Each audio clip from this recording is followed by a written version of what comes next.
Vinimos hoy con una columna más bien internacional, o si se quiere, de economía mundial, pero desde la perspectiva de la distribución del ingreso y la distribución de la riqueza. Vamos a salir un poquito de Argentina, vamos a terminar volviendo como siempre, y vamos a ir a un informe que preparó Thomas Piketty. Lo conocemos ya, y si no lo conocen, les cuento, es un intelectual, un profesional, economista francés, que se ha dedicado a publicar series de datos, de esas series temporales bien largas, de esas que no se consiguen, sobre cómo se distribuye la torta, cómo se distribuye el ingreso que se genera a nivel mundial, cómo se distribuye, diríamos, de manera desigual, para spoilear el resultado.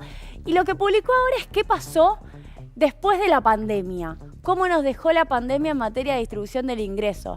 Ustedes de entrada podrían decir, ya lo sabemos, peor. Bueno, la realidad es que ahora aparecieron datos. Ahora tenemos la posibilidad de saber cómo estamos después de un momento que vivió la humanidad que podríamos decir que quizás debió haber servido para volvernos más solidarios, para mejorar la distribución, para que haya un cambio hacia la progresividad tributaria, es decir, recaudar más a los que más tienen y de esa manera tener unas arcas del Estado más fuertes para de esa manera gastar preferentemente hacia los que más lo necesitan. Bueno, difícilmente ocurrió todo eso, lo que sí ocurrió es que aumentó la desigualdad. Vamos a ver en placas cuáles son los principales números que arroja este informe. En primer lugar, el 10% más rico, esto es en el mundo, el 10% más rico gana el 52% de los ingresos. Es decir, el 10% que más tiene se queda con la mitad de lo que se genera.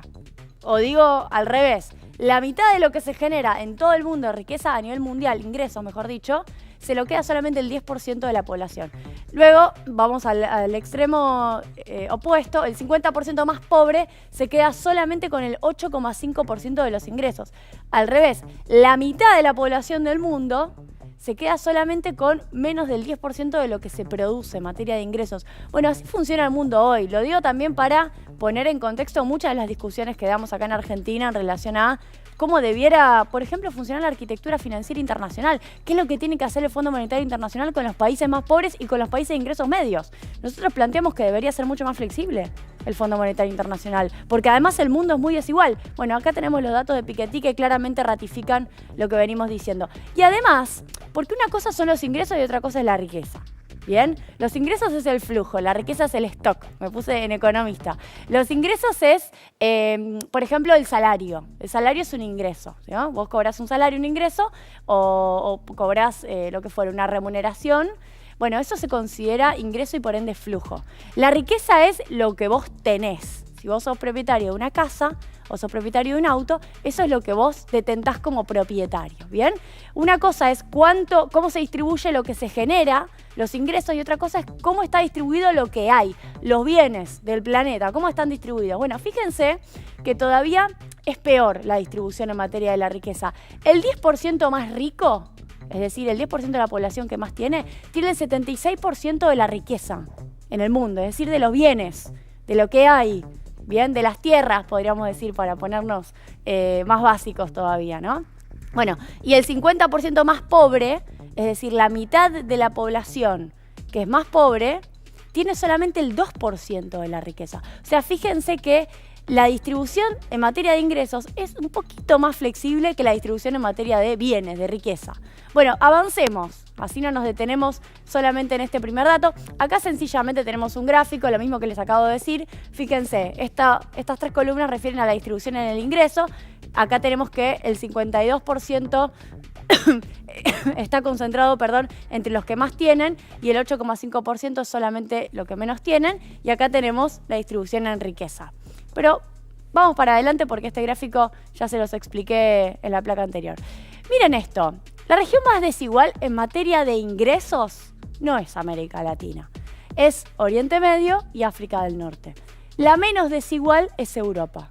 América Latina es la tercera región más desigual del mundo en materia de ingresos. ¿Por qué? Porque el 55% de los ingresos son apropiados por el 10% más rico. Avancemos ahora para ver cómo funciona este mapa de la distribución de los ingresos. Fíjense que Argentina, yo diría por nuestra propia historia, porque tenemos sindicatos fuertes, porque tuvimos gobiernos que han tenido una fuerte política de distribución de ingresos, porque tenemos un país con mucha clase media. Estamos en naranjita, si se fijan acá, es decir, tenemos una relación de 12 a 13 veces de distancia entre el 10% más rico y el 50% más pobre. Es decir, 12, 13 veces de diferencia entre el 10% que más tiene y el 50% más pobre.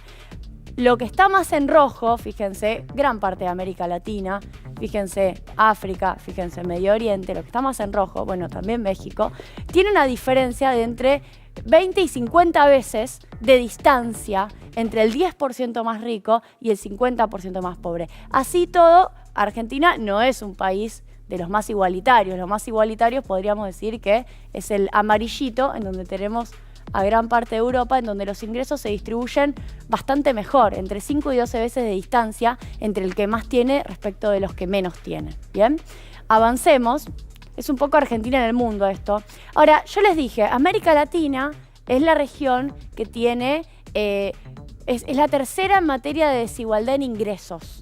Ahora, cuando vamos a la distribución de la riqueza, lo que les dije, la diferencia anterior, lo que tenés de flujo, es decir, lo que te entra por ingresos versus lo que tenés como propietario, la distribución de los bienes en América Latina es la peor del mundo. América Latina es la región más desigual de todas. ¿En qué? En materia de riqueza. El 10% más rico de la población tiene el 77% de la riqueza, ¿no? Cuando contamos nuestra historia como continente y también nuestra historia como país, siempre contamos la historia de esas grandes apropiaciones de tierra, ¿no? Los grandes terratenientes. Y de ahí apareció un proceso de concentración de la riqueza que en nuestra región, en el Cono Sur, y también particularmente en Argentina, no pudo frenarse. La concentración de la riqueza es esto, es que unos pocos sean dueños de gran parte de la riqueza. El 10% más rico es dueño del 77% de la riqueza y el 50% más pobre es dueño del 1%. Bien, tenemos la mitad de la población en América Latina que prácticamente no posee nada, posee muy poco. Avancemos con más datos. Estos son datos después de la pandemia. La pandemia ha empeorado esta situación. Ahora, hay algo que dice Piketty que es muy interesante. Dice, ojo, porque lo que más empeoró durante la pandemia, acá vemos este gráfico va de 1995 hasta el 2020 y después del 2020 pega un saltito. ¿Saben qué son estas líneas? La riqueza de los mega archirricos, los famosos multimillonarios. ¿Qué son? Por ejemplo, los multimillonarios son el 0,01% de la población. Los que están bien arriba. Hace desde 1995 que esta línea azul, que es lo que tiene el 0,01% de la población, no para de crecer. Y si se fijan, en 1995, lo que tenía ese porcentaje muy menor de la población equivalía más o menos al 7% de lo que tenían los hogares trabajadores. Y hoy equivale al 11% de lo que tienen los hogares trabajadores. Es decir, la relación entre lo que tienen los mega archimultimillonarios y lo que tienen los hogares de los trabajadores es cada vez peor, es cada vez más desigual. Y lo mismo con la riqueza global de los multimillonarios, que ahí sí nos estamos refiriendo al 10% más rico, también no para de crecer, una situación que claramente empeoró en pandemia. Creo que tenemos un dato más. Bueno, también tiene la distribución del ingreso perspectiva de género. Nos guste o no nos guste, son datos de la realidad, lo digo porque a veces estas discusiones generan mucha polémica. Bueno, sepan que incluso cuando uno mira la distribución del ingreso, adentro de esa distribución del ingreso, entre varones y mujeres, las mujeres se quedan solamente, ahí tenemos el dato, con el 34,7% de los ingresos laborales y los varones reciben el 65,3%. Eso es la distribución comparando las masas salariales, es decir, la masa salarial de lo que reciben las mujeres versus la masa salarial de lo que reciben los varones, por distintas razones que hacen también a la inserción laboral de las mujeres en los mercados de trabajo formales que básicamente pagan una remuneración.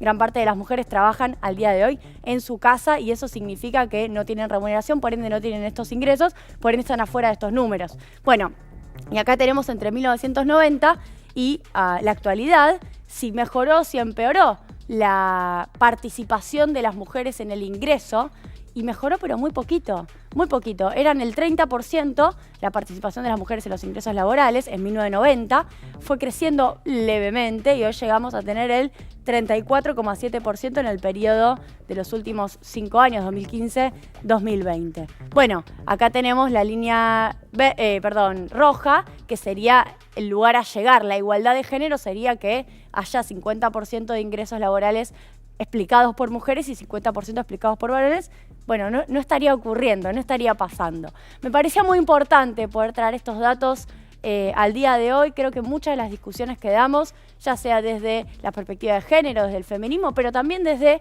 particularmente la economía, los debates presupuestarios, a qué le dedicamos cantidades de presupuesto, tienen que ver con cómo incidimos en mejorar los niveles de distribución del ingreso que en el mundo están empeorando, en América Latina también, y en Argentina están en una situación en donde no mejoran, pero tenemos que propender hacia eso.